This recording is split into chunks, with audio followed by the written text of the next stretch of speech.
Hi, this is Kathryn, founder, promoter, and co-owner at Dark Matter, a DIY-inspired venue and community space in Nashville, Tennessee.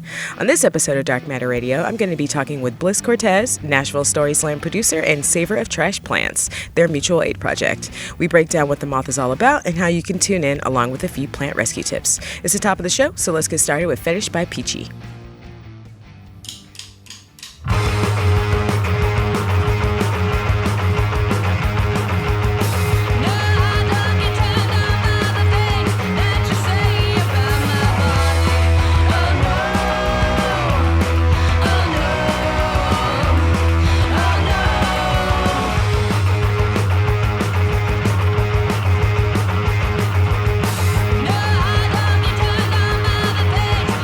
Test me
That was Mannequin Pussy with Anything off of the album Romantic.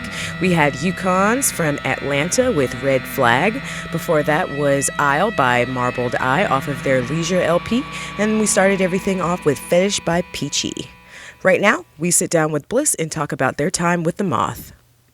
But yeah, I really wanted to, again, just start this off. Thank you so much for sitting down with me to chat. So, as I was saying, I've, done a little research before starting this call, and I was reading up on the Moth. So I think we'll start there, maybe, just because that's I know that's like one of the important things I see you doing in the community, and I see that it was started by a small group of friends swapping stories, but that's now grown into an international spoken word community. Can you just tell me a little bit about the organization, how you became involved, and things like that?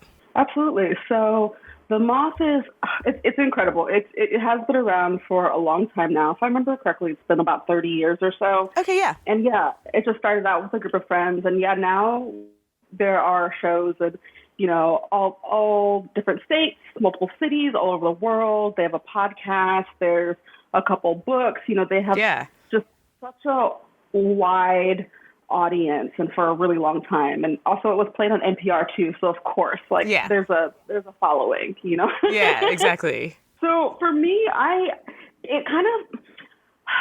feel like the Moth was one of those things in my life that I would hear mentions of it. I'd be like, ooh, what's that?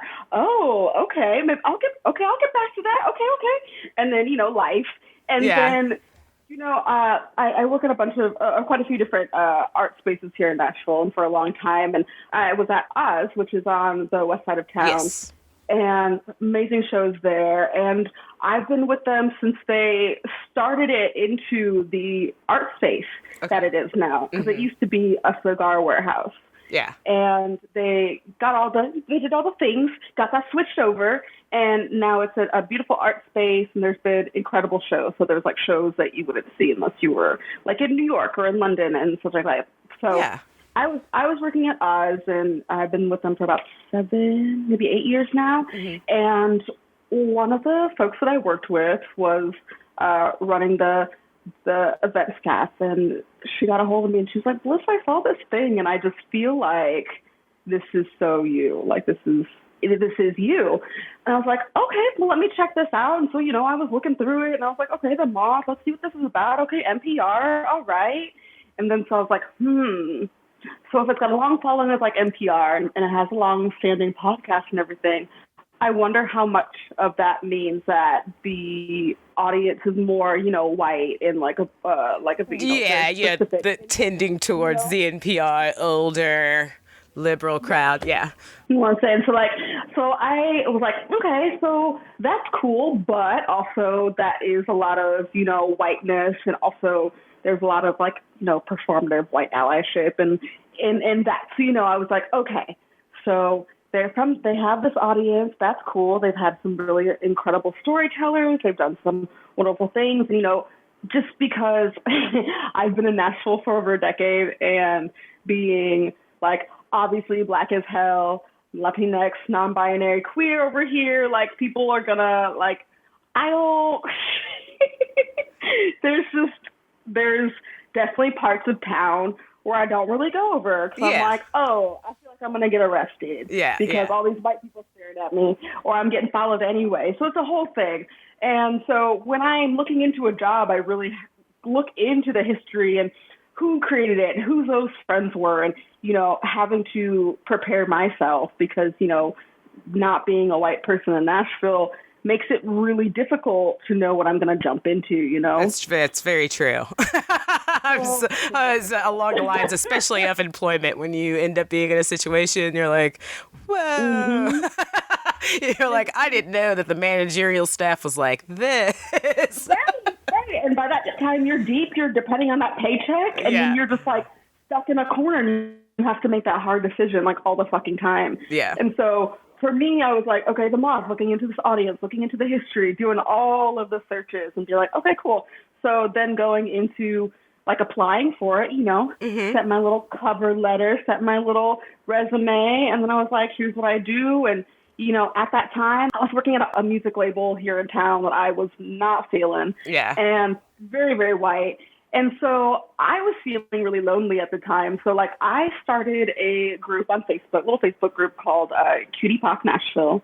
So doing the application, sending in all my stuff, and then explaining, like, I have this group I've been working with for a while now, and to this day, what are we, September 22nd, 2020? Like, yeah. I think this group has been around like 4 years, and it's still like such a huge part of my heart and what like really made me want to stay here. So like, this is the shit I'm already doing. I have this group. We've been working together. We've been trying to do more community things and like gathering folks to really connect, whether you're introverted or extroverted. Explained all that when I was applying, and then, I did 2 sets of interviews, and that was really fun because I got to actually talk to more of the crew that were already producing shows for the Moth, and being able to be like, look, I would love to do this. Like, I'm going to be immediately looking for other people. Like, the people who know about the Moth, they're going to know that it's in Nashville. Yeah. The people that I want to know and make sure that are highlighted are like people that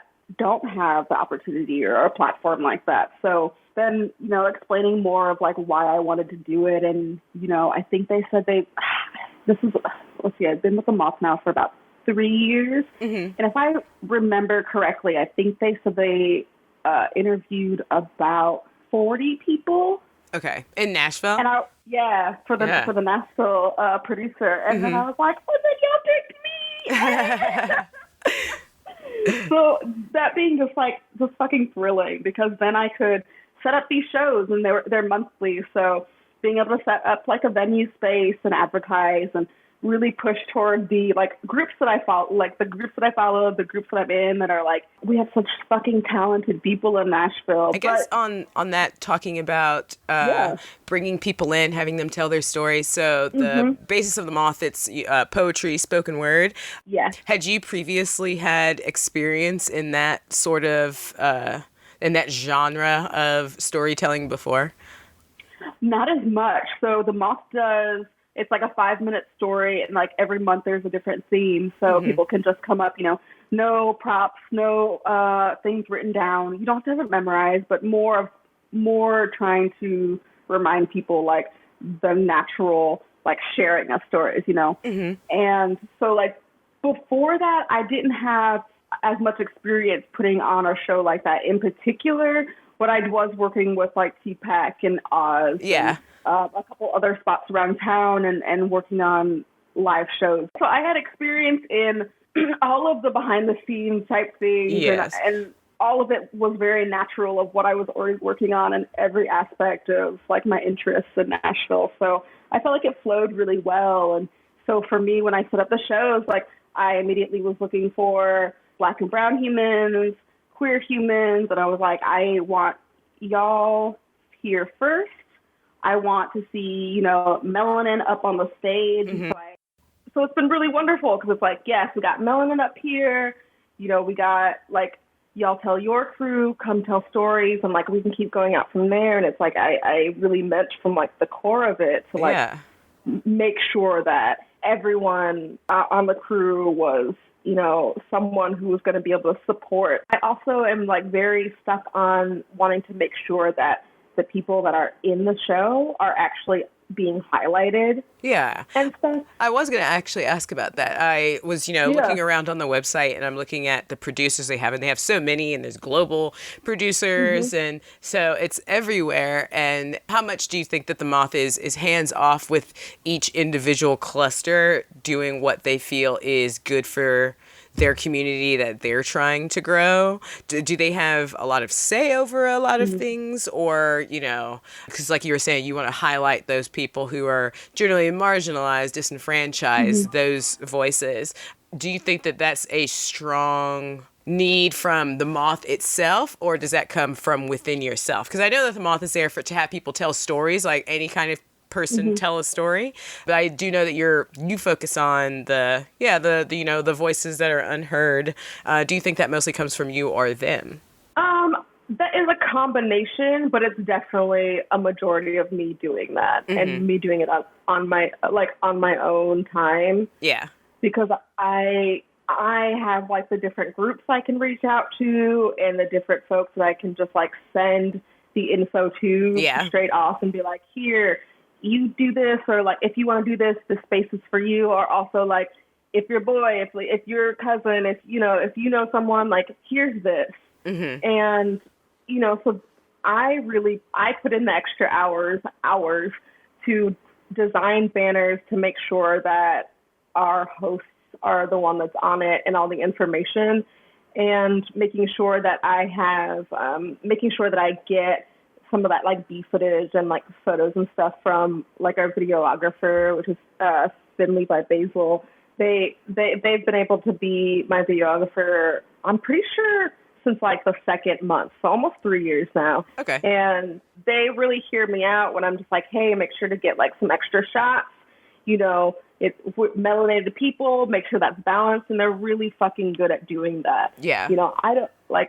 That's always the worst, right? When an organization is like, oh, we're being open and inclusive. Look at all of these people of color and different sexualities and genders that we've had, but for some reason the people on the brochure are still like, the most like 2.5 kids in the suburbs looking. Absolutely. And you're like, wait a second. And it's like, actually, I guess connecting with that too, talking about struggles overcoming right now, obviously, we're dealing with the coronavirus and everything. So no live events are happening right now. So I saw on the internet about some digital experiences happening. So what exactly are you going to be up to soon, dealing with the Moth? What can we tune into? Yeah, so we have our virtual story slams now. So we've been doing it on Zoom. So I really like it because it also gives more, of course, more accessibility. So people can like jump on and tell the stories a little bit easier. Yeah. Especially introverted folks, like being able to tell a story in the comfort of your home.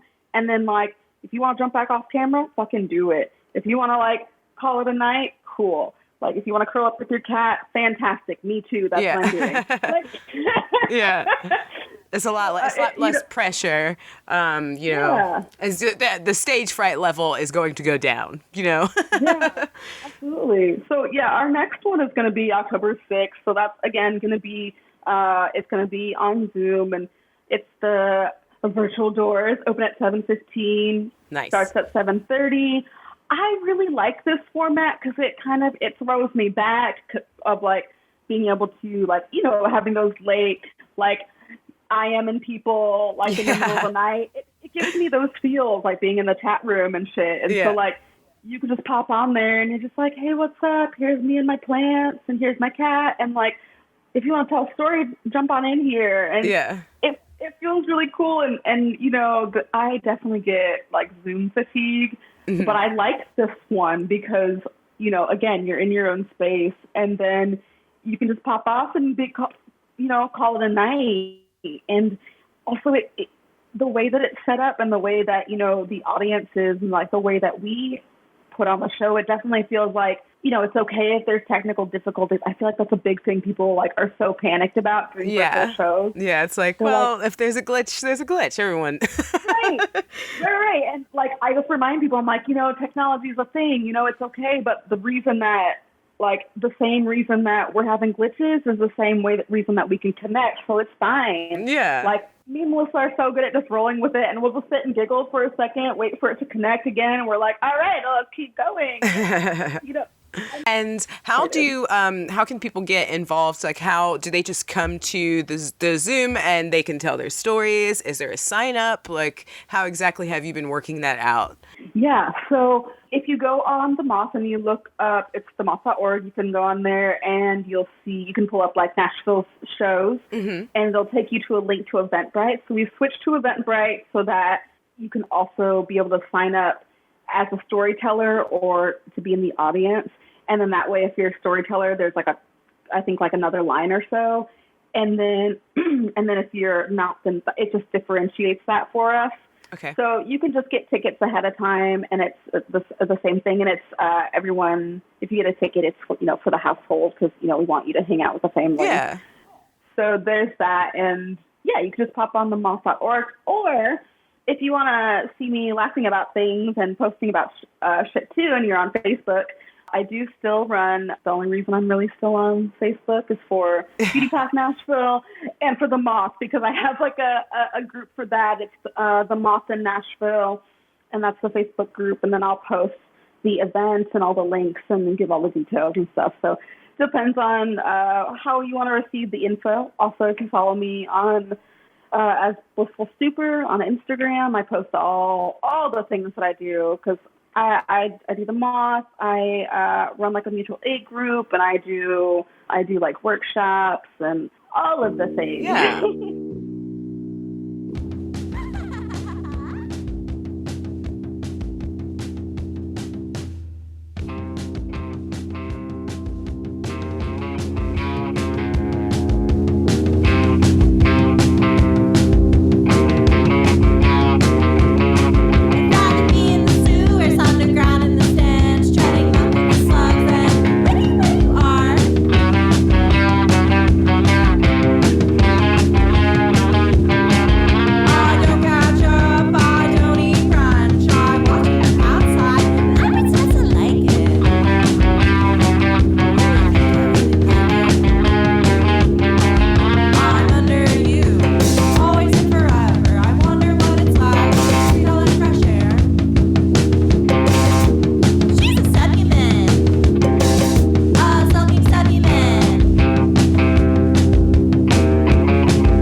You are listening to Type by Depression Breakfast, RIP, from their demo.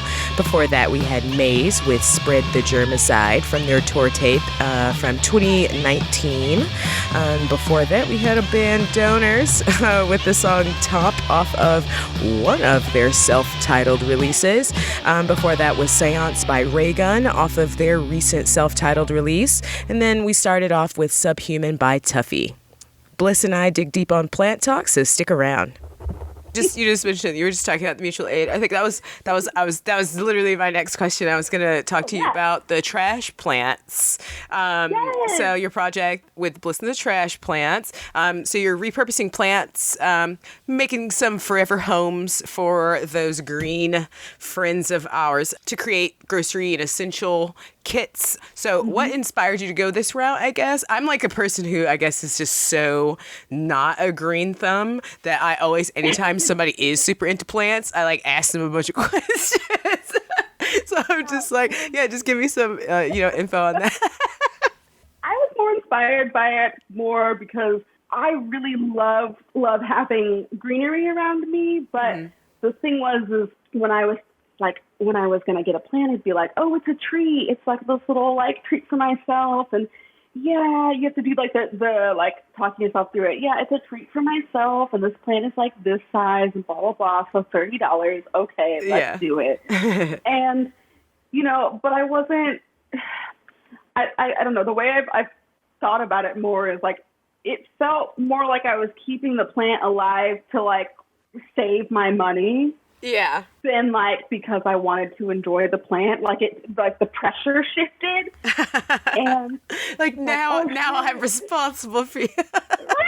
It's like, oh no, like you're getting brown. My $30. It's like, no, bitch, go water your plant. Go fix the lighting. What the fuck are you doing? And but like, society's so fucking focused on money that's the first thought. These plants are,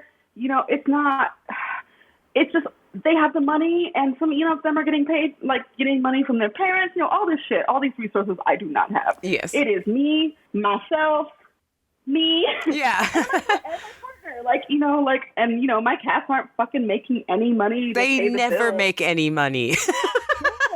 So all of these things, I don't know, all of this ties together because it's me just being like, all right, how do I do these things that white people can do easily, but doing it without like losing all my money, know? Yeah, exactly. And I don't get paid enough. I don't get that white money. That has also been like a barrier, I guess. Well, it's like in my head, it's like I'm really bad at plants, so that's just the beginning there. So I'm bad at plants. And then anytime I've ever actually been in any plants sections, just meandering through to smell the roses, I'm at the Home Depot. Let's go check out plants that I'm not going to buy. And I'm like, gee, like this is an investment hobby, which I didn't think would be the case since they're just, things that grow outside. So That's right? I was like, this grows outside. I'm very confused right now at these like $30. That's exactly it. Because like, I wasn't wanting I couldn't do the things I wanted to do because I was like, these things just grow. Why do I have to give you $200 for this tree that I just want to curl up with my book with? Like, what the fuck? Yeah. Why are you like stopping me? Gatekeeping these motherfucking plants. Let me live. So then like, I've worked so many different like customer service jobs and different like sales and fucking all the shit. All the things where white people bitch at me, and I just listen and try to hear like the extra shit that they talk about and like see where I can like scoop up resources. They're not going to tell us. Yeah. I just started to listening to conversations and talking to the the quote unquote the help, the vendors that were coming in to like work on places I was at. I was just like, well, there's so many different places to get plants in Nashville that people don't realize. And there's some that just like, there are some people that just use plants for like an event and then they throw them away. Yes. So this is true. No dumpsters. I have known people who have gone and done the removal of plants from events. And unless you individually take those plants, they're just getting tossed. And I'm like, that is that is a significant waste. Right. You just pluck this like green life from the earth, and then you just put it in a little pot, or you put it in some water to die, and then you're like, cool. Yeah. And check that shit. Like, what the fuck? So, just trying to figure out more of the places that waste it like that, and then my ass will just jump into the goddamn dumpster, which is really fun, to be honest, because, like, when I started it, I was, like, rewatching all of Buffy, and I was just like, yeah, bitch, I'm gonna jump this fucking dumpster, backflip on out of it, it's all good, plants I saved. But, like, jumping these dumpsters and pulling out these plants and, like, filling up my partner's car, like, their full-ass car with plants, like corn plants that go from the back to holding it in the front of the car, and, like, full dumpsters full of snake plants. Like, right now while you're talking to me, I'm surrounded by, like, 1, 2, 3, 4, 5, 6, 7, like 10 bunches of snake plants that are, like, 3 feet tall, and, like, 4 or 5, like, ZZ plants, super cute, leaning over, saying hi. I got these tall-ass corn plants, the Dracaenas, just, like, leaning over me. It's so fucking great, and it's all shit that I found in the trash. I want everyone to have plant joy to be accessible. So, it all started with that, and meanwhile, I worked on this a lot more this past year because of, COVID and being quarantined and not having food and, going days without food. You start to put things together quick. And, but over the years, I was talking to different vendors, and while I was getting my trash plants and talking to vendors about, like, local goods and vegetables and shit that I could start, like, just keeping a collection of that knowledge to be like, okay, so when we need this, we can start making this happen. And then, like, because my thing is, like, you can't just pop up and just, like, put up a stand and be like, we're doing this thing. Like, you have to have, like, sources and continuous sources, especially when food's involved, because that is keeping a person alive. Yeah. So whereas I was starting with, like, plant joy is really fucking lovely. It is getting people, like, encouraged to keep going and giving them something to, like, put some focus and love into, but it's not going to feed them, but it's going to feed, like, their feelings, their love. And then from there, I wanted to get that actual food in there too. Exactly. So, I've been working for the past couple of years, just trying to find the right people for that and trying to make sure that, I can be able to be like, yes, I've been talking to this person for this long, and I've tried every single thing that they've put in these kits, and, I'm reporting this. Like, I am very transparent with my shit. You're saying people can fill out the forms and everything. Where can people find forms for either volunteering if they want to be able to provide, produce or any sort of foodstuffs like that, or if people want to sign up to get the boxes, where would they go? Yes. So depending on what your platform is, if you are on Facebook or Instagram, you can look up Bliss and the Trash Plants. And you can go to the bio. There's a little link tree there, and that'll take you to the grocery kit sign up when it's active. And then there is the volunteer one, and then there's the plant interest, which is always active because I'm pulling from, like, what people want and then what I get, and then I'm like, okay, cool, here's this thing for now, but those forms are still open. Okay. So I have a form for volunteer work, for needing a grocery kit, and for getting some plants. So it's all on there, so you can go on Instagram or Facebook, Bliss and the Trash Plants. If you want to stay more up to date, I would say Instagram, because it's easier, and I don't like being on Facebook. Yeah, but I do update. Yeah. I do update, though. But it's all there, and all of that has the link tree on there, which I have it all. I have the link tree organized by, like, what's most current, like, grocery kit-wise, and then info, and then, like, if you want to send a couple dollars for donation, there's a couple pay links there, and then more information on how to, like, contact me, or and also, like, different resources or other places to check out too. 1, 2, 3, 4.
Tigers,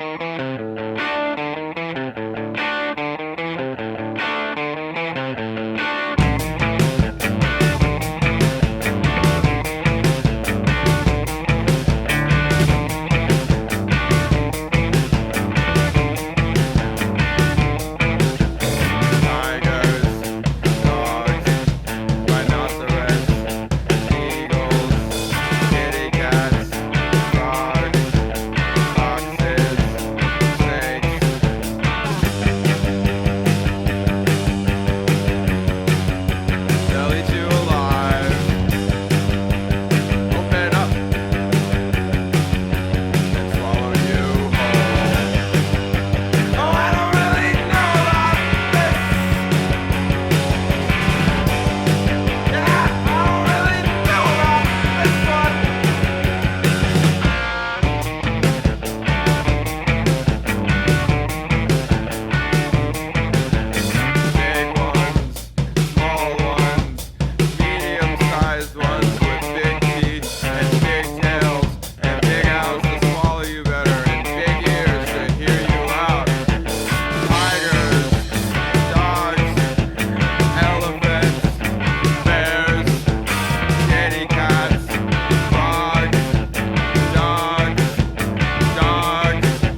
I guess just to try to put a nice little bow on the conversation that we've had, we talked about the moth, we talked about the plants, we've talked about the kits, but I do know that you are also involved in other creative endeavors. So do you have anything else that you're currently working on? Like, what's some self-care projects that you're working on? You know, what have you been listening to? What art have you been into? You know, just give me a little, you know, what's this is you time. What do I like? Yeah. I fucking love anime. So I'm watching anime or playing like, you know, like Yu Hakusho, like with with like my music and shit, with some classics.